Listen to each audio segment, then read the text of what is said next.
Well, good evening again. Thank you guys for doing the music. You know what music's all about? It's about venting praise. You know, when you have pent-up anger, psychologists say that you should vent that anger. When you have pent-up frustration, you should vent that frustration. And when you come to a meeting like this and you got pent-up praise, you got to vent it too. And thank you, praise group, for leading us into that so we could vent a little bit of praise.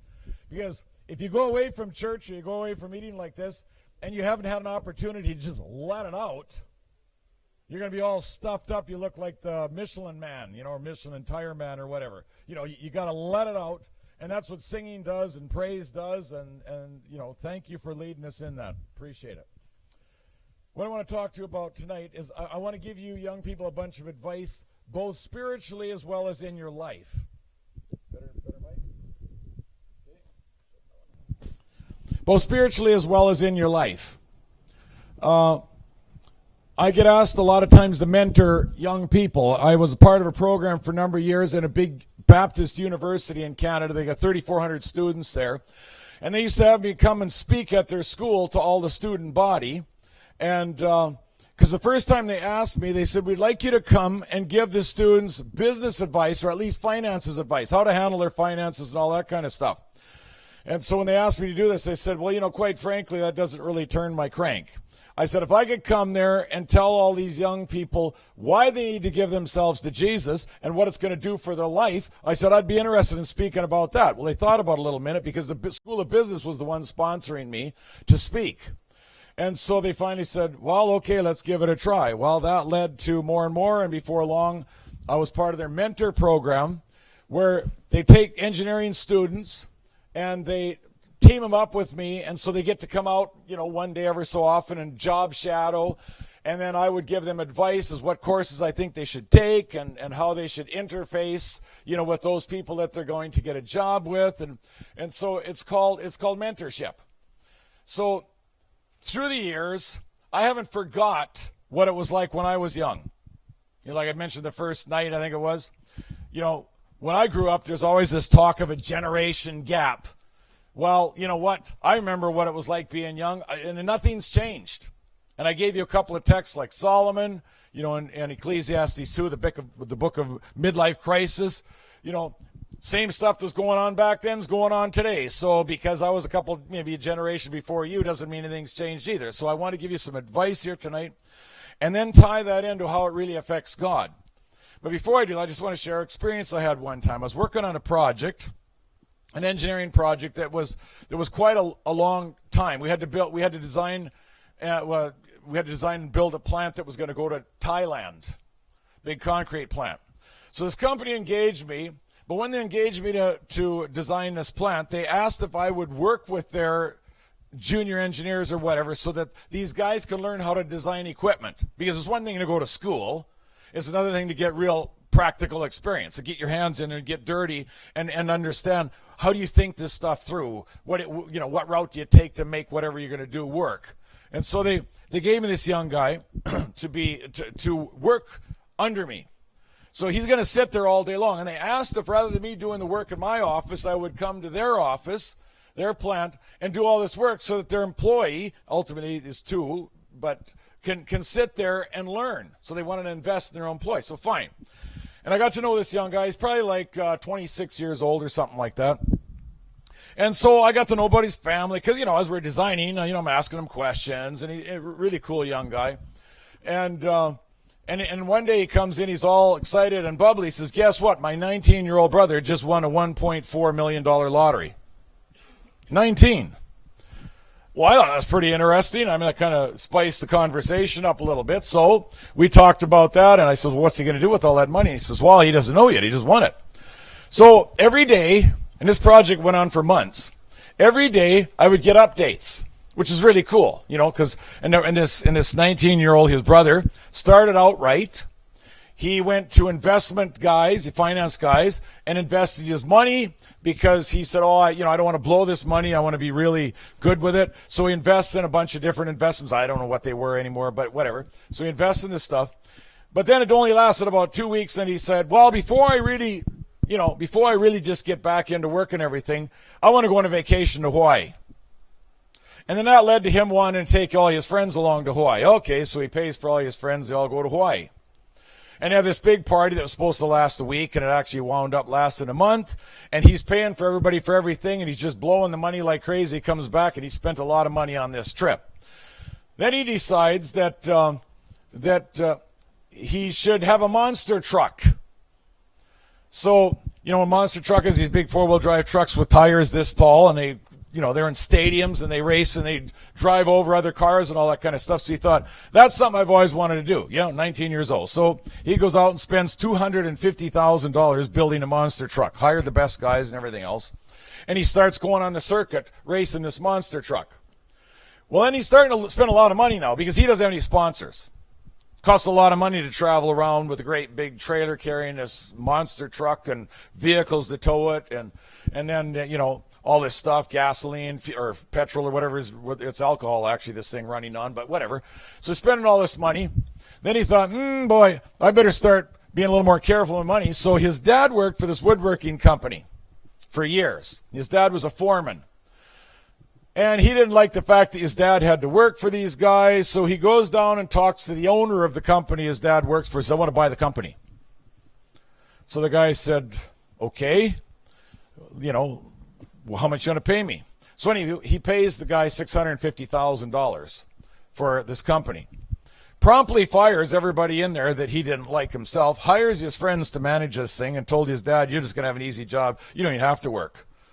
Well, in about 3 months, that thing was going belly up. And so the original owner who sold it for $650 turned around, bought it for $350 off the bank, off the receiver.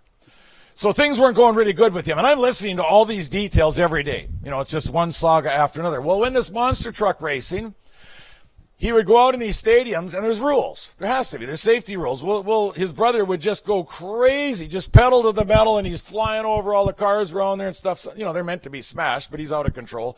And now and then he'd flip his truck. Well, every time he flipped his truck, it was about $25,000 to do the body work and get it looking good again.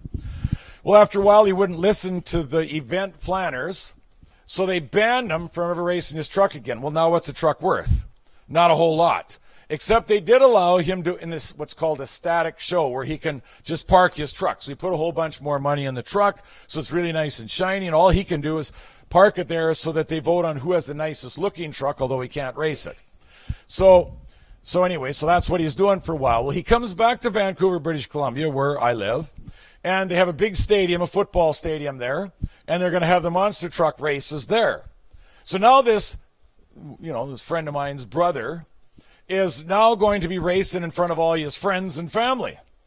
So he's really psyched about this. So he gets out there, but he can't race. No, he can't race, but he can bring his truck there and show off his truck because he's in the static show. So he wins best of show there on the weekend event of all the racing. So when he won the best of show, they gave him this big trophy. So then they said, okay, they said, you can start the thing up just to rev it up because all the fans are screaming, like start this thing up or whatever. So, and this guy I'm working with is there watching his brother. So he starts the truck up and he revs it up and it's open pipes and everybody's screaming and he's just loving the attention. And then he figures there's no way I'm just sitting here. So he just boots it to the floor and starts tearing all over inside of the stadium. Well, what are you going to do? So the hilarious part at first was, all the security guys were told to stop him. Well, you get 20, 30 guys running around the field with billy clubs, and this guy in a monster truck tearing around. And so this is going on. The fans are all just screaming because this is the most entertainment of the night. Well, anyways, he's burning donuts and stuff out there, and he just about hits one of these security guys. And the guy jumps back, and he takes his billy club and throws it at the side of his truck and dents his truck. Well, he looks out, saw he got dented. Well, he stops right there, and he decides he's going to go fight the security guard in front of 35,000 people. So he jumps out, starts chasing the security guys. But by the time he gets going after that guy, he realizes there's now 30 coming back at me. So now there's one with 30 guys following him, and he's desperately running to the edge of the stadium to try to get out. And all the fans are going to try to pull him out. Well, and my friend's telling me this whole detail. So he runs to the edge, and the fans all grab him to pull him up. Well, by then, some security guys, and they grab your sweatpants. Well, you can imagine what happened in 35,000 people. And so then they banned the truck. It can't be used in show. It can't be ever used, even no matter who owns it, meaning you can't even sell it. So the truck's banned from static shows, from racing. It's nothing but a parts vehicle. Anyways, make a long story short, this saga goes on for a year, and I'm listening to all of it's just like a soap opera for me to listen to all this stuff. And finally, at the end of 1 year, won $1.4 million. Here's the state he ended up in. He had a boat and a pickup truck, and he owed the bank $50,000. He had no more money. So he's in debt now at 19 years old. He crawls back to the company that he owned for a while, asks the owner if he could work there, and the last I heard, he's getting like $17 an hour working in the very company that he once owned. Now, when we look at a story like that, my first impulse, and it still is, what a twit. It's like, what? He's like, how stupid could you be? You had $1.4 million, and you're in your hole. You're in debt. And so I look at that, and at the time I even thought, what? The guy's crazy. And I'm sure every one of us think that here tonight. But I want you to think for a moment. We've all won a lottery here too. A more valuable lottery. You know what that lottery is? Time. We've all been given time. We don't know how much time. I don't know how much time. I could die on the way home. Plane could crash. I don't know. You don't know how much. You're young, so you're expecting you get quite a few years left, but we don't know. So we've all been granted a certain amount of time to work with. It's like an investment. What are we going to do with this time? Are we going to invest it? Are we going to blow it? What are we going to do with it?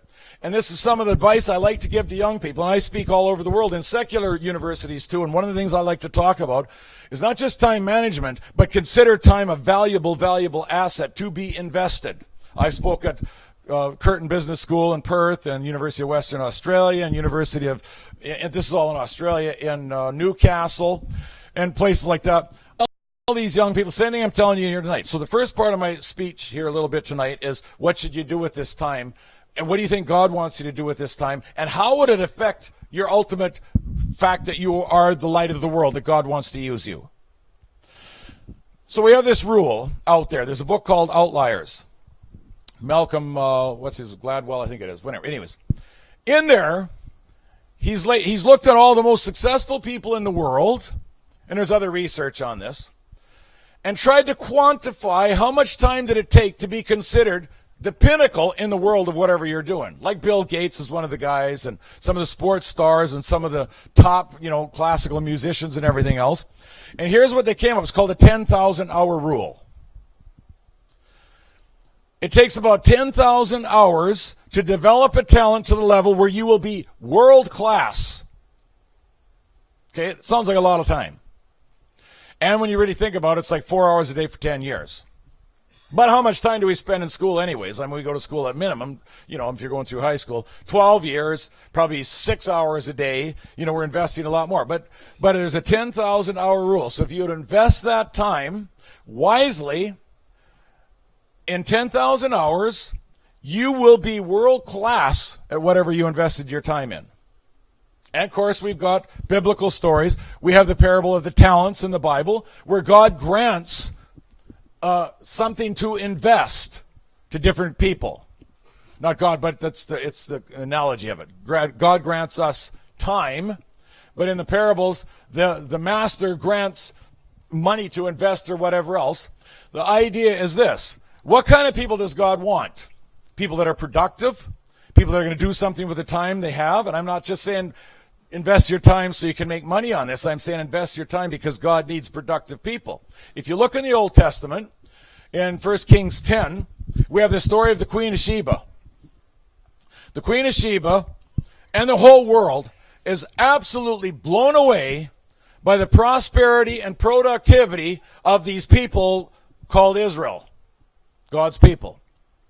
So the whole world is looking at them and saying, what makes these people tick? They are so productive. They're trendsetters in the world.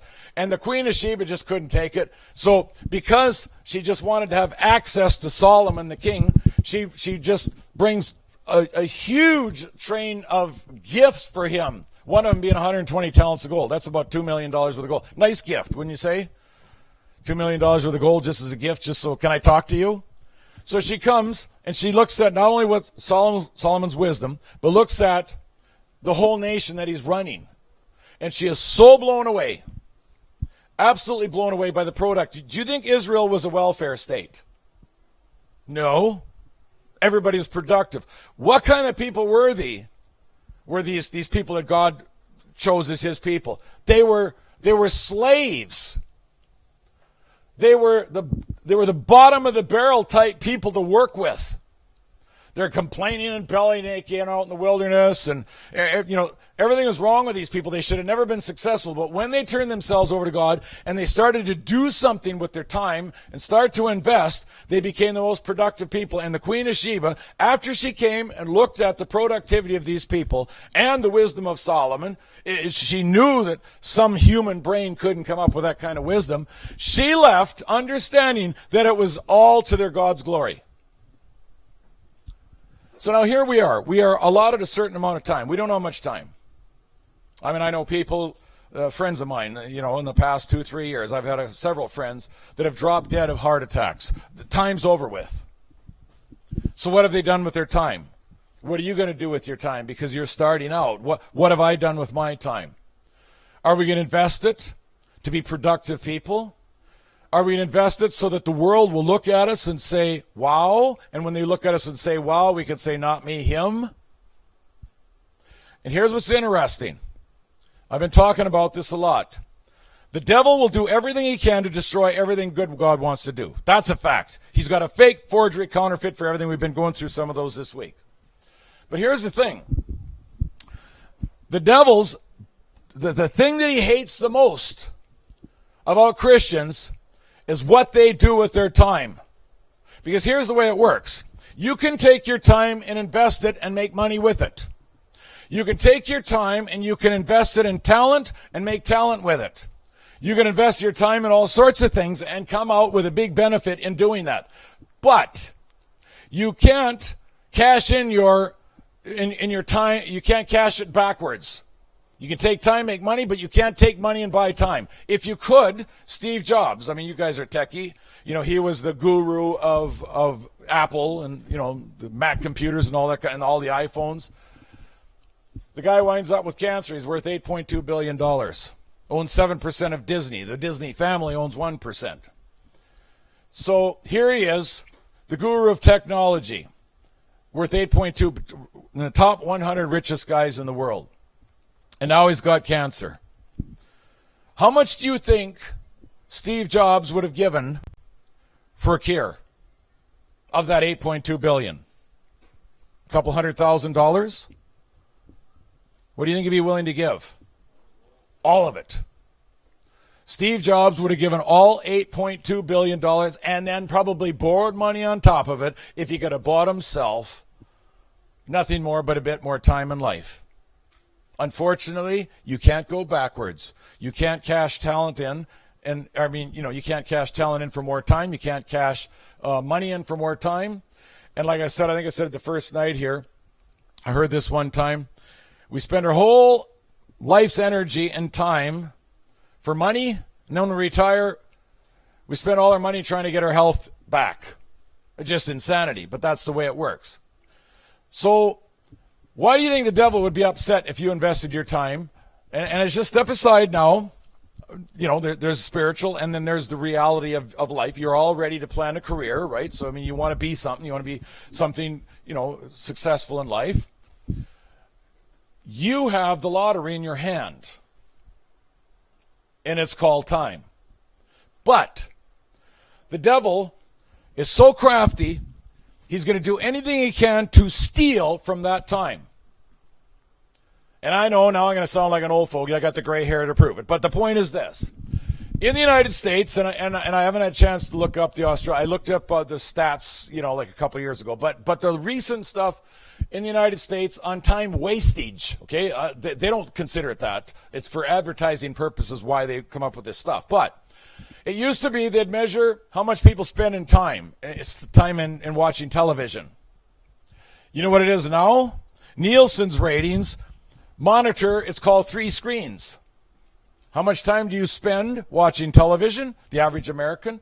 How much does the average American spend on their telephones, another screen? And how much time do they spend on the internet with their computers, another screen? So there's the 3 screens. Now, Australia wasn't quite as bad as the U.S., but it's awfully close. Doesn't matter. 7.6 hours a day spent on 3 screens in the United States. Now, I just sat down with a calculator, and I just crunched a few numbers. At 7.6, I know I wrote it down here. At 7.6 hours a day on 3 screens, in a lifetime, that's, first of all, that's 14 and a half years of your life spent on the screens. 14 and a half years of your life spent on the screens. Or, sorry, that's on just television. 20 and a half years spent on the 3 screens. So imagine that. You're spending 14 years of the average American's life, say Australia close. Okay, you get the point. Are going to spend 14 and a half years of their life watching television, and if you add the 3 screens up, it's 20 and a half years. Now, I've at $15 an hour, okay, let's just be conservative. I figured this out. At $15 an hour, the average American is basically blowing $2,280 a month watching TV, or if you add the 3 screens up, it's $3,470. That's a lot of money. And over a lifetime of work, just the work part of your lifetime, $1.9 million watching TV or $2.9 million in 3 screens. Okay, now we're talking about finances here now, basically. So the thing is this, and I know we all have problems with managing time, but this is the other thing I figured out. If you were to take all the time the average person spends on the 3 screens, and for 10 years invest all that time into talents, you would be a modern Renaissance person, because you'd be so talented and so far ahead of the rest of the world. If people would just say, I would rather be number 1 in the world in some talent or group of talents than I would to waste all my time on the 3 screens. Now I understand. I have screens. You know, when I'm designing equipment, I'm on a screen because I do CAD drawings and all that. And when I'm searching for the right air cylinder or the right solenoid or whatever, the bearing, whatever it is, I'm online searching, trying to find the right thing. And my telephone, yes, I got my customers, so I'm on it a lot. And I'm texting my customers and stuff like that. Part of my business for sure. But I also want to tell you that there are times after I'm done my work that I don't mind sitting down and doing a little bit of surfing for the fun of it. And I'm not saying, don't get me wrong, I'm not saying it's not a problem. But I'm going to make a confession here. I have never hooked up to cable television in my life because I was raised in the bush, didn't have it. And I learned early on that it destroys my creativity. It destroys my ability to do the things I am paid to do with my mind. So I just figure I can't afford that. Plus, when I had my own kids, okay, now I'm talking to you as though you're my own kids, I thought, you know what? I don't want them destroying their minds, their creativity, by having a television around. So never hooked up. And so for all those years, my kids were raised, and we had other parents come to us and say, your kids are going to be culturally devoid. Well, honestly, they did. They're just going to be, they're just not going to have it.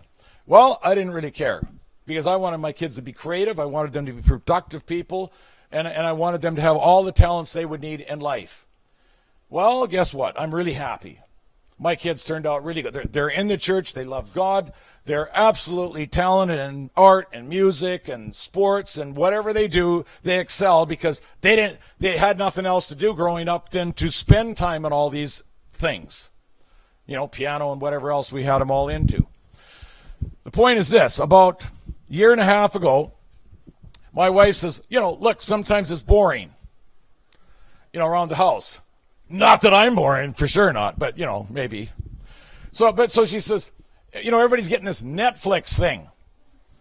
So I thought, they have Netflix here, right? Anyways, okay. So she says, why don't we sign up? I said, I don't want it in the house, honestly. I mean, you know, you can probably manage it, but the point is I don't want to destroy my creativity. So we talked about it. So, okay, this is a year and a half ago. And so for the first time in my life, and I'm kind of old, but whatever, we always had a television and a DVD player, so we'd rent the odd, something to watch.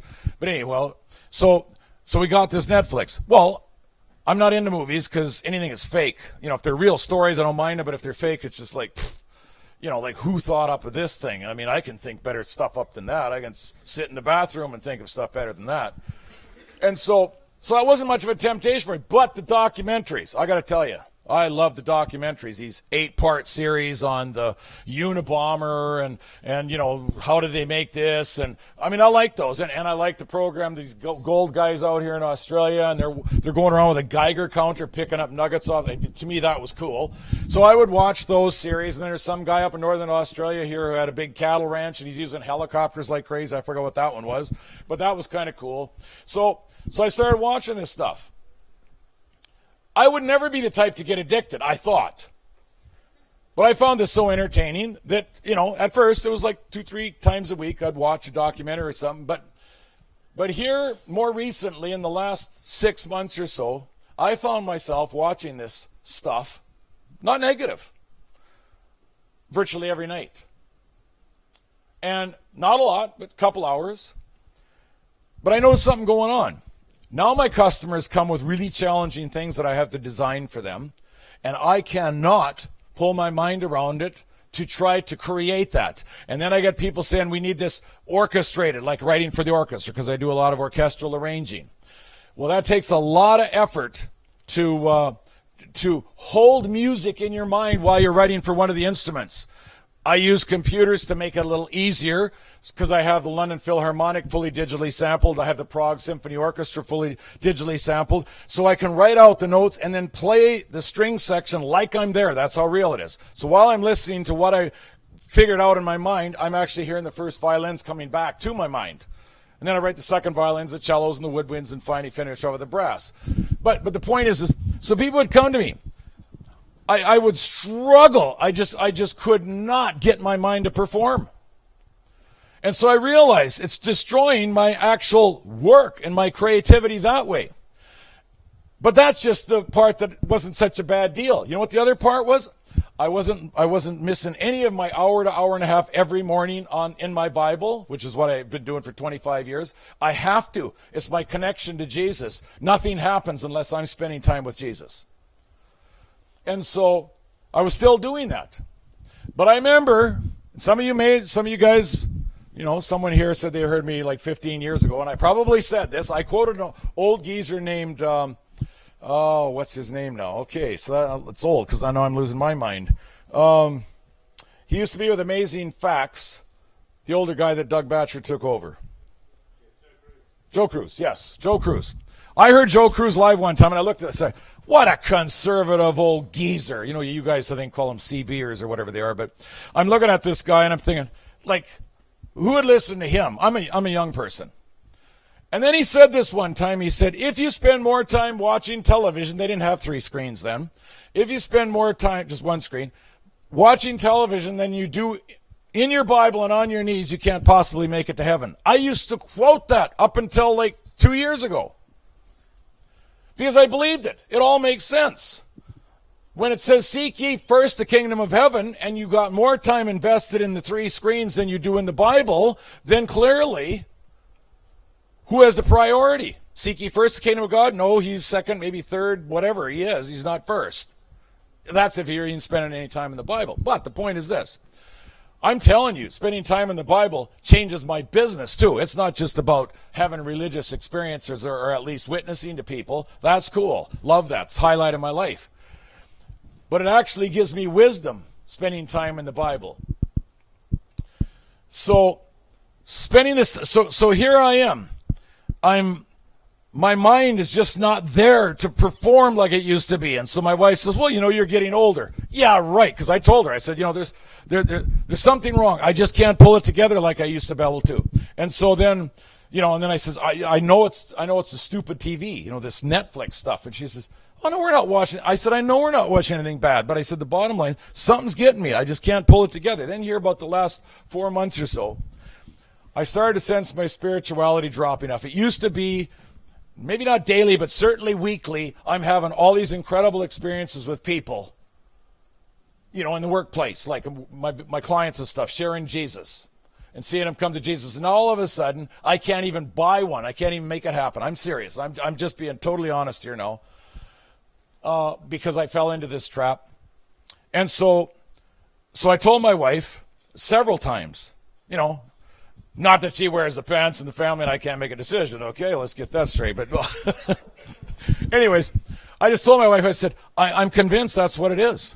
I said, I don't have all those experiences anymore that would just come flooding in all the time. And she says, well, I mean, it's like, and she just wasn't really buying it and whatever. And so then here, a week and a half, maybe it's 2 weeks ago now. It's after Christmas, New Year's resolution time anyways, but it's already too late for that. But so I have to come over here. And I told my wife, I said, I'm stressed out about this. I've got nothing to offer.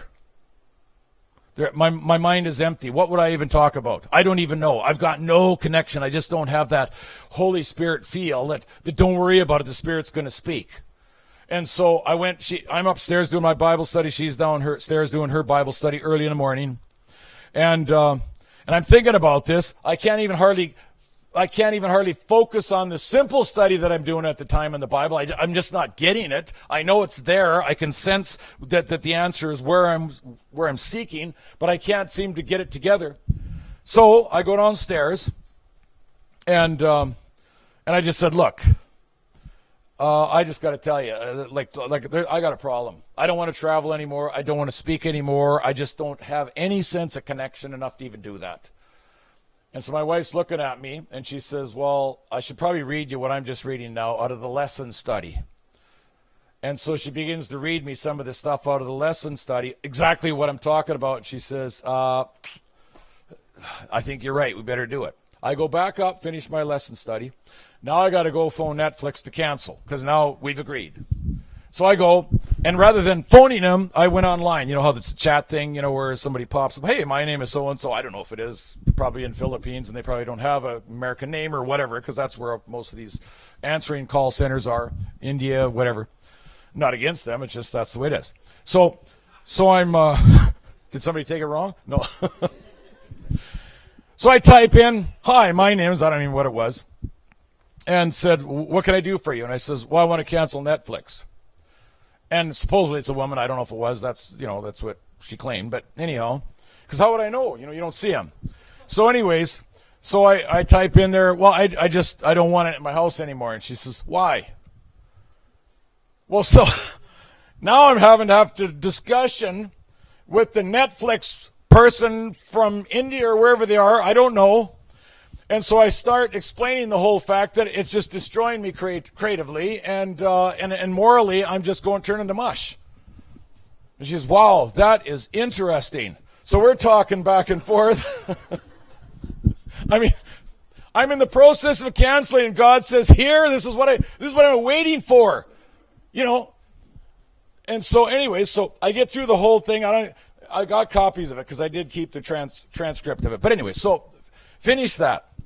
I get off, hollered on my wife. You wouldn't believe it. I had some sort of, it wasn't really deep or anything, but I had this conversation with this Netflix person. She says, you got to be kidding me. I said, no. 20 minutes later, I have to phone a salesman up to buy a piece of precision ground shafting. Like when we build machines, we got high-speed shafts. You put things on the shafts, whatever. I don't need to explain it all. But anyway, so I needed to buy because I'd ran out of the right size down at my plant. So I went to order it out of this company where I always buy it. So I phoned him. I said, I want a 24-foot length of 1 1/4 inch precision ground 1041 shafting, blah, blah, blah. So I'm going to order it. And they say, oh, no problem. And then the guy comes back. He says, boy, we're out of stock.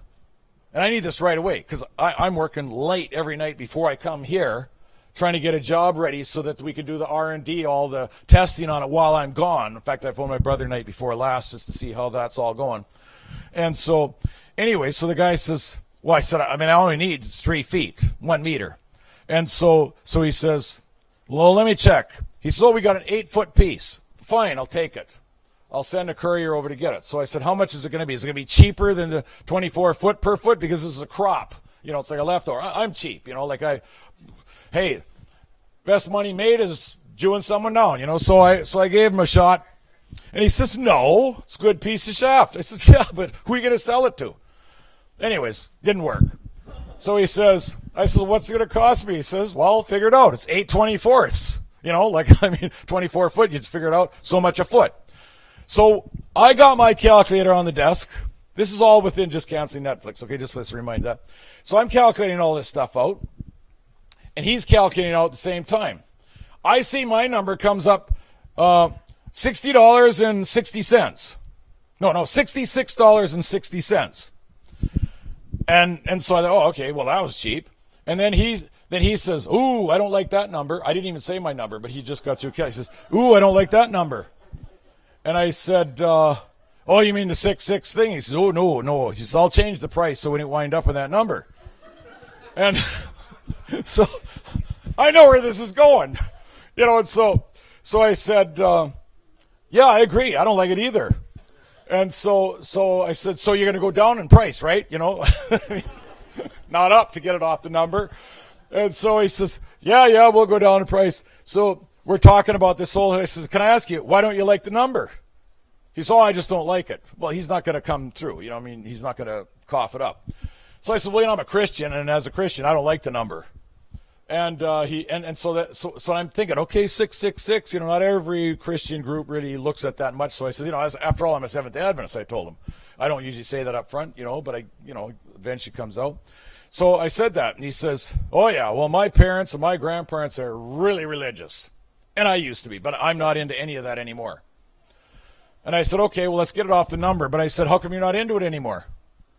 He said, well, it doesn't make much sense to me. And I says, oh, shoot, man, I know where you're coming from. I know exactly where you're coming from. I lived most of my life that way. And I could sense he's probably mid-30s. I don't know. I couldn't see him, but just by his voice. And so I said, my life was that way as well. But I said, I got to tell you what happened to me. And so I shared how futile my life was before, getting him to relate to me. And so I'm just saying, life really sucks. I know it's not a cool word to use, but hey, that's the way we talk.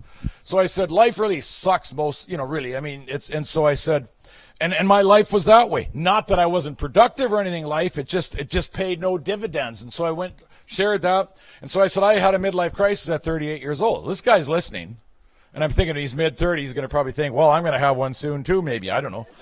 And so then I just launched right into my testimony of spending an hour a day seeking Jesus the whole 9 yards. And I told him that I said, it was nothing. I didn't get anything from God for 60 days. And same story I shared the other night. I shared my whole testimony. He's quiet. I don't even know he's still on the line. And I'm telling him all this kind of stuff. And then I said, all of a sudden, things began to change in my life. And I said, I can't begin to tell you what a difference it is when you connect with God. And he's listening to this whole thing, and I'm wondering, is he there? And I says, hello? And he said, no, I'm still here. And I said, so man, if you're frustrated with life, you've got to give it a try. I can tell you right now, just spend time in the Bible, and your life will change. And he says, wow, did I ever need that one? And so I said, well, you just go get yourself a Bible and dive in. Seriously. I said, it's going to change your life. So here I have it. I cancel Netflix, and within half an hour, 2 cool experiences take place right away. And I'm not here just crushing entertainment. I'm not here crushing all that stuff. What I'm saying is this: we're in the last days. And when you understand what God wants of us, Deuteronomy 28, I'm not going to read all of it, but you go to Deuteronomy 28, and you've got 14 verses of the blessings that happen if you choose to give yourself over to God. And then the whole rest of the chapter, which is like 50-some verses, are all the curses if you don't. And I cannot believe how accurate Deuteronomy 28 is in terms of when you follow God, this happens. When you don't, this happens. When you're under Satan's rule, everything goes sideways. When you're under God's rule, the devil is going to hit you hard. That I can guarantee. But guess what? God gives you always just enough strength to get through whatever trauma it is that Satan's throwing at you. So I don't worry about that. And I had some pretty heavy traumas. And one of these nights, if I get a chance, I'll tell you about me going to jail. A lot of people know about that. I went to jail, 5 days in federal prison, strip searched 5 times, trying to put me away for 27 years, blah, blah, blah. That's a heavy hit. That's a heavy hit. And if I didn't have God, my mind would have been dominated with suicidal thoughts. Because when, like I said the other night, when your indictment says Herb Larsen versus the United States of America, it is tough. It is traumatic. It is lay awake at night and have the adrenaline pump and give you gut rot. That's the way it is. But at the same time, texts like Isaiah 41:10. Does anybody here want to recite that? Fear not, for I'm with you. Be not dismayed when I'm just at my lowest, for I'm your God.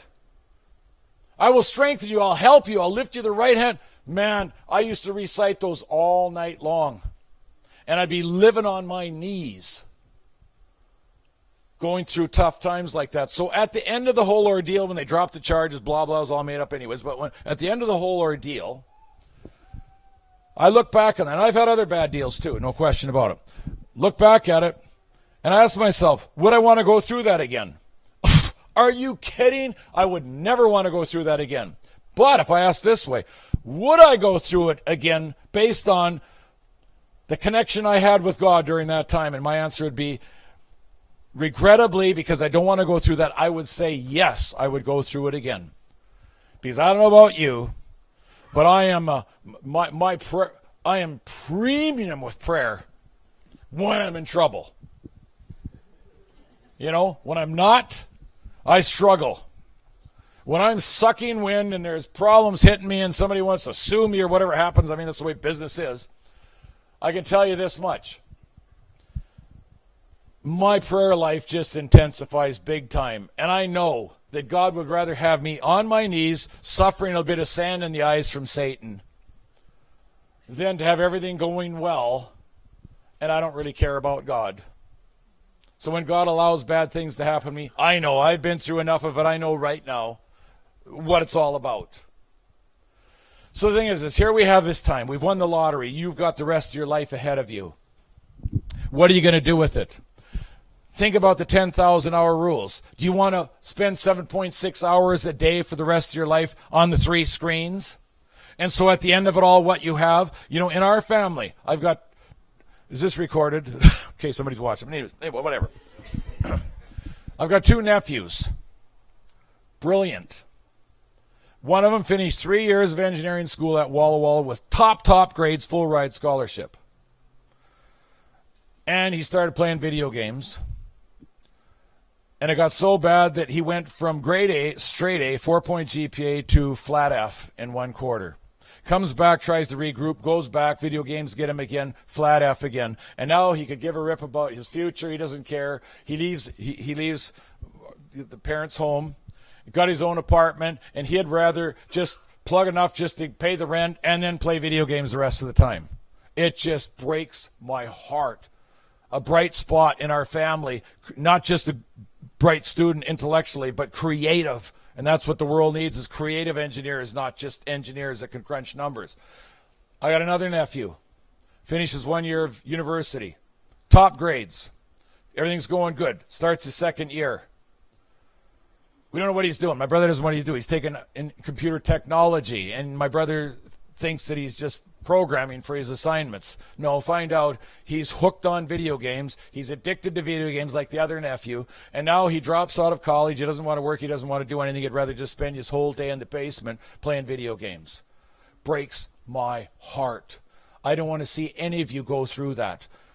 I'm not saying you can't have a little fun now and then. I sound like some old fogey. Oh, yeah, you never have fun. You're just a dud. No, I have a lot of fun. And I like being productive, and I like being creative, and I like spending time thinking new things. You know, John Hammond. I like John Hammond because the guy he's retired, but he's in his shop, and he's banging and crunching and sanding and making things. He's not letting his brain go to mush. And then here's what's cool about it. It sounds like I'm giving you a prosperity gospel right now. You know, in other words, follow God, everything's going to go good. Spend your time, become successful, and all that kind of stuff. Well, here's the point. The world yearns for productive people. The world wanders after productive people and talented people. You all know that. because you probably yearned and wandered after some other people that you consider productive or creative or talented or whatever. But when you are productive and you're created like the Queen of Sheba saw the children of Israel, like Deuteronomy 28 says about the blessings, I will make you head and not the tail. When you're like that, the world's going to, like I said the other night, the world's going to say, wow. And that is the absolute easiest testimony there ever is. It's the easiest. It's a silver platter anytime somebody looks at you and says, wow.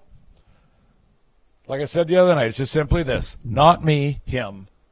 Because when God says, I'll make you head and shoulders above all people in honor and respect and name, you will loan money, not borrow, you'll do all these things. Oh, let me just go to Deuteronomy 28. It is fantastic. I love it. If you ever want to do a really good study, I tell people, because they say, well, I want to study something interesting. Okay, cool. Here's one. Read Deuteronomy 28 a couple times so you get it in your head. Read it a couple times so you get it in your head. And then read Joshua, Judges, Ruth, Samuel, Kings, and Chronicles with only one question, or basically two, but one question in mind, and that's this. What happens when you give yourself over to God? What's the result? Because you're going to find in Joshua, Judges, Ruth, Samuel, Kings, and Chronicles, you're going to find all the evidence you will ever need to prove that when the children of Israel, or whoever it is, follows God, they win their wars, their finances go their way, everything, they are blessed. Yeah, the devil's there to make their life miserable too, but it doesn't matter because God always gives you enough strength to overcome that. And so what happens is God wants to. Here's how it begins, Deuteronomy 20. And it shall come to pass if, anytime you see I call if the little big word. The little big word. Why would I say that? Because it's a condition. It's subject to. I'm in business.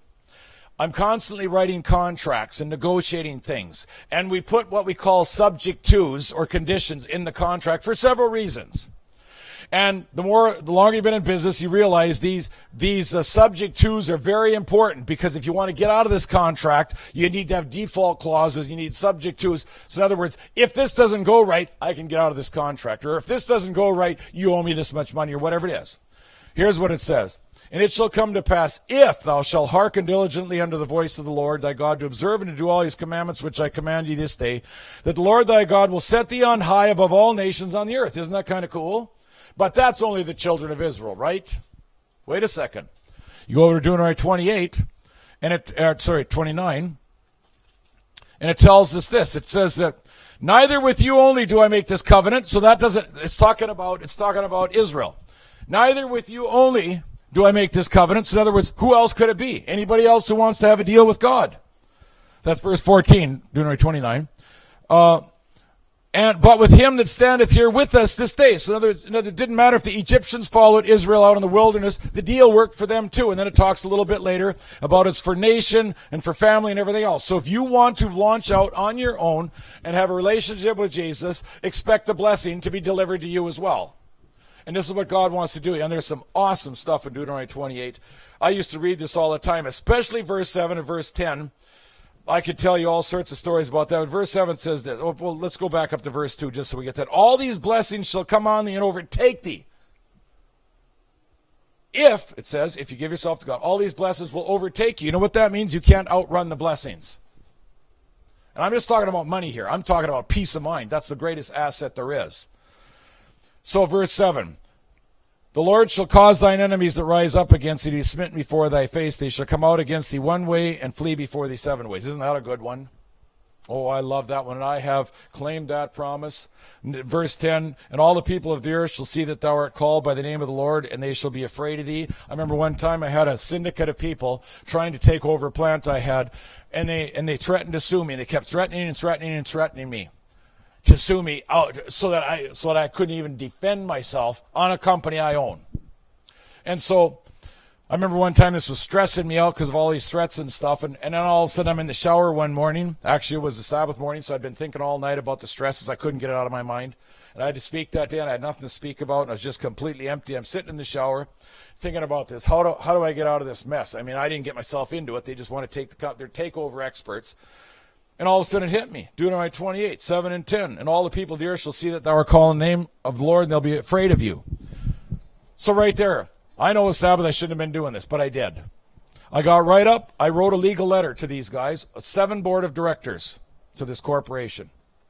I wrote a legal letter to them, but here's what my legal letter was. I basically said, you're not up against anybody great. You're just up against a little guy, but beware, I'm on my knees. And I wrote out my testimony. I faxed it to all these board of directors. 15 minutes later, I get a letter back from a board of director stating that as of this moment, after meeting Mr. Larsen's letter, I don't want any more to do with this corporation. I formally tender my resignation from the board of directors. 3 guys packed it in from that company. Why? Because I'm some big nemesis? No. I followed this. Because here's what I thought. How will they be afraid of me if they don't know that I'm a Christian? So the best way to tell them is share my whole testimony. And unbelievably, they freaked out and resigned from their own board of directors. To me, that's power. But God wants us to be productive people.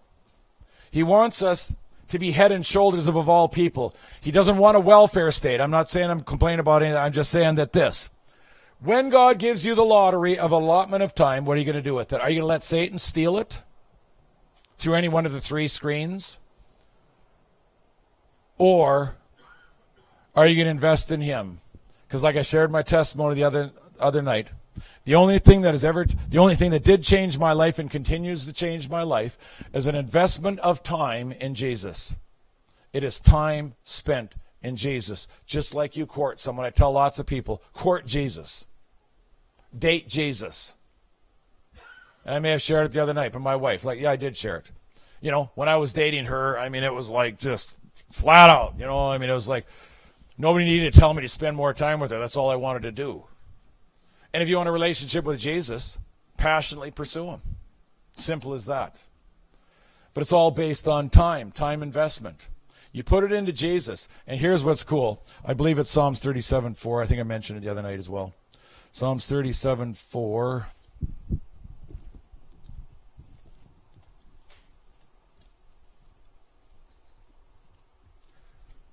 Yeah, I did mention the other, but I'm going to mention it again here because it's important. Delight thyself in the Lord, and he shall give you the desires of your heart. Commit thy ways unto the Lord, trust also him, and he shall bring it to pass. Isn't that a cool promise? God doesn't want you to do something boring. He wants you to do what you want. But like I said before, pray that God slams the door shut if you're not supposed to go in that direction. He wants you to be happy. He wants you to be productive. He wants the world to look up to you. He's going to bless you, so they will anyways. But if you understand the 10,000-hour rule, and you take some of the time, hey, we all got a plan for the future. Take that time, invest it in some productive. And when the world looks up to you and say, wow, you are amazing, because they will, all you have to do is say, I'd like to take that compliment, but guess what? God's my partner, not me, him. That's how simple it is. And I just want to challenge you young people right now. Video games, pornography, TV, all these things that are there to absolutely destroy you. You are too good. You are a child of God. You have been adopted. Jesus paid the price for you. And he's not promising you a boring life, but an exciting life. That I can guarantee from the bottom of my heart.